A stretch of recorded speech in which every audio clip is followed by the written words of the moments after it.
Hello and happy holidays, everyone. My name is Matt Huang, and I'll be joining you today to show you how to make a fun, kind of different take on a holiday cocktail. Maybe you've run into me before teaching Tai Chi at UCSF Millbury or at Parnassus. Maybe even some of you have actually caught me in the act of bartending, either at the bar at Kin Cow or maybe even at Whitechapel or Smuggler's Cove. Because of all those influences, and maybe just for a little bit of a need to feel a bit of a vacation vibe, putting together a little cocktail that has some holiday spices, maybe just a little touch of tropical getaway, if we could call it that. Ingredients you're going to be needing for this, most importantly the booze, starting with, it's going to be a gin-based cocktail.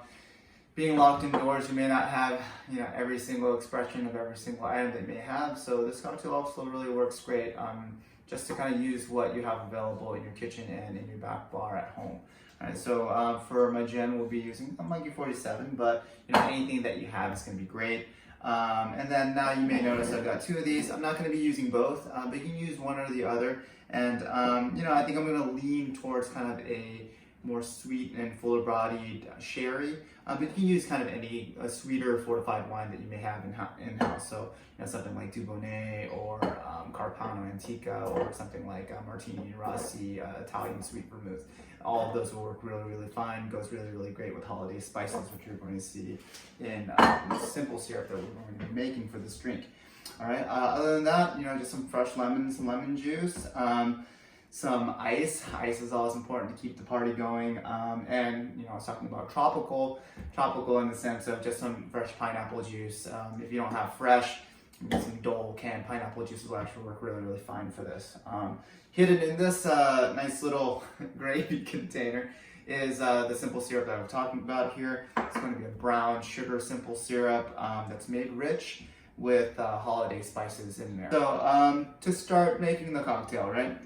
Outside of the ingredients that goes in it, you're going to need your bare minimum of tools because it's going to be a drink that has juices and syrups, etc. The general rule for drinks that have that require that you shake the drink versus stirring the drink, right?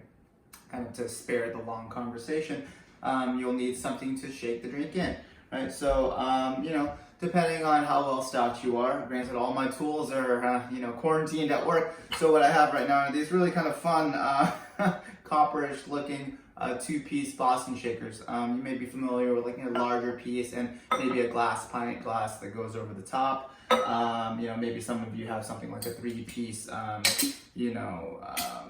cobbler shaker here that has a built-in strainer. And in a bind, you can use something even like a mason jar with a lid. Right, anything that's going to be big enough for you to be able to hold the contents of the drink, the ice, and then leaving a little bit of room to be able to kind of slosh those bits about and really kind of shake in and aerate and enliven the cocktail, right?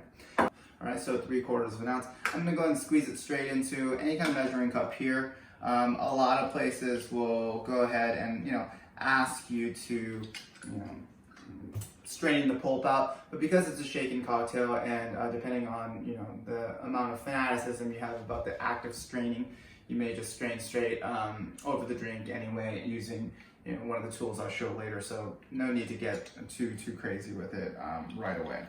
Okay, so 3/4 of an ounce. All right. Now we can go ahead and put that away.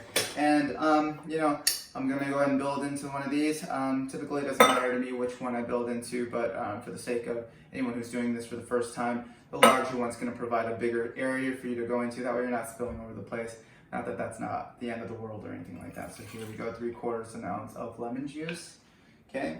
Next, I'm gonna go ahead and do 3/4 of an ounce of this brown sugar winter spice syrup. This particular syrup is a 2-to-1, which means it's 2 parts sugar to 1 part water.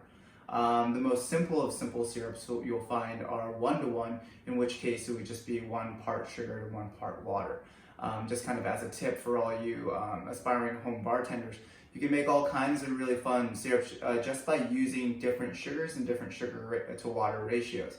So here we're using brown sugar. Typically, maybe you'd see a granulated or white sugar simple syrup that's clear.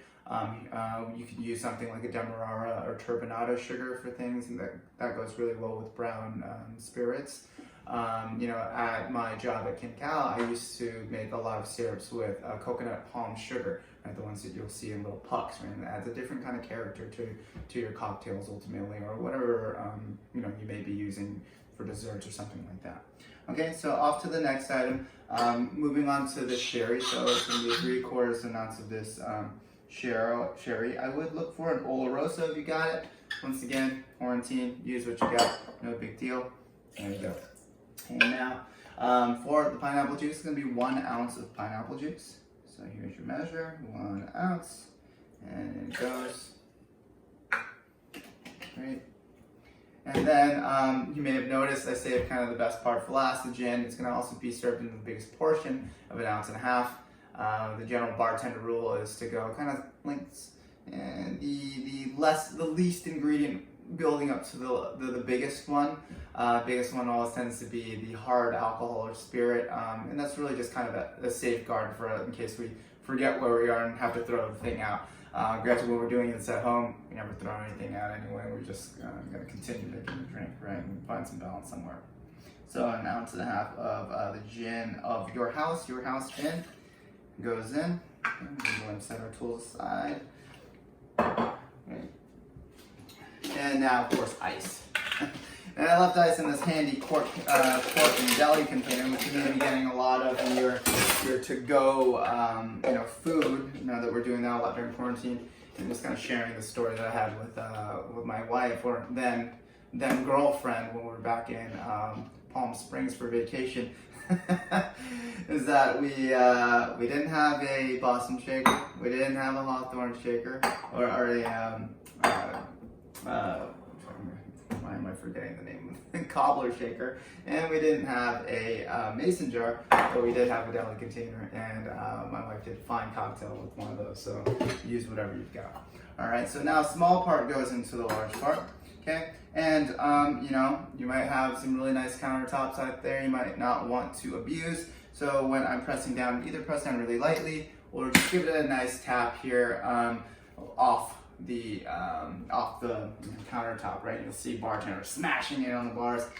Pet peeve of mine, right? Now, when you give it a good shake, here we're just going to be shaking and looking to kind of drive the ice forward and back, hitting the sides here, and that's really going to help open the cocktail up, aerate it, dilute it with water, and of course chill it. Right?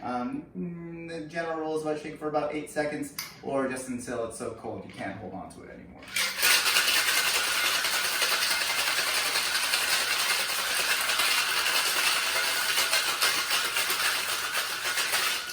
Okay, and to release this, right? You notice that there's an open section here. You can really just kind of hold this, putting pressure where the line of the two tins meet, and just kind of pulling against it, and that should do the trick, right? You don't need to bang your palm against it. Please don't bang it against your countertops, that kind of thing. And we're good. All right, so after the shake, we're going to want to keep the ice out of the cocktail, and maybe you'll have one of these hanging around. This is called a Hawthorne strainer, and you're just going to want to put this over the top, okay? And as far as technique and gripping this goes, right, it's gonna, there have been some moments where I've seen even veteran bartenders have this get away from their cocktail going all over the place. So what you want to do is have your index finger here, place it right in the middle of the Hawthorne strainer there, and then now you can wrap your fingers around the tin here, like so, right? So there's your grip, and if you got the dexterity, you can even control the connection there as well, right? With the other hand, perhaps you want to give it a finer strain, and just go ahead and pour into the glass like so, and just like the pros do it, and making sure not to let it go too high. But if you measure correctly and you have the correct glassware, then there's not going to be a danger of that. Okay, so now we've got our cocktail. Next is your garnish. Depending on what you have laying around the house, you can garnish this with anything. Really, it's just about adding a little bit of visual to make the drink a lot more appealing to you to drink. Sometimes you can add things that will add to the drink and actually help change it over time. In this case, I'm going to be using a lemon peel. If you have vegetable peel, this is going to be the easiest way. Also, be very, very careful. It's easy to underestimate these things and lose part of your knuckle, you know. But in the case of the lemon peel here, right, as we expressed here, you'll see bartenders do it all over the city, or at least we used to, and you'll have, essential oils from the peel kind of brushed over, and that gives a really lovely aromatic component to the cocktail. Give it a good twist and set her down. Right now, say for instance, you didn't want to use a lemon peel for this, star anise makes a really great cocktail garnish. Maybe you're thinking frozen cranberries. That's also a kind of sneaky way to keep the cocktail a little colder. Not that they should last that long, but there you have it. So nice shaken, kind of citrusy, tropical holiday cocktail that you can make at home. I just wanted to further emphasize how versatile a drink like this can be. Say you don't want to use gin, the cocktail will work pretty well with bourbon as well, or any other kind of whiskey. Rye, you feel like a little bit more spice. Maybe you don't like pineapple juice, you can omit that and do something else. Just play around with the ratios and the balance of the drink, and you might find something that based on this or something else might taste really, really good and become a classic that's made every year. And another fun thing about the syrup that we'll be making a little later as well, if you're an old-fashioned fan, it'll work really, really great in an old-fashioned. If you really want to try it in something like a hot toddy or something, maybe it's a little cold outside, it'll work really nice in that as well. So happy holidays from my family to yours.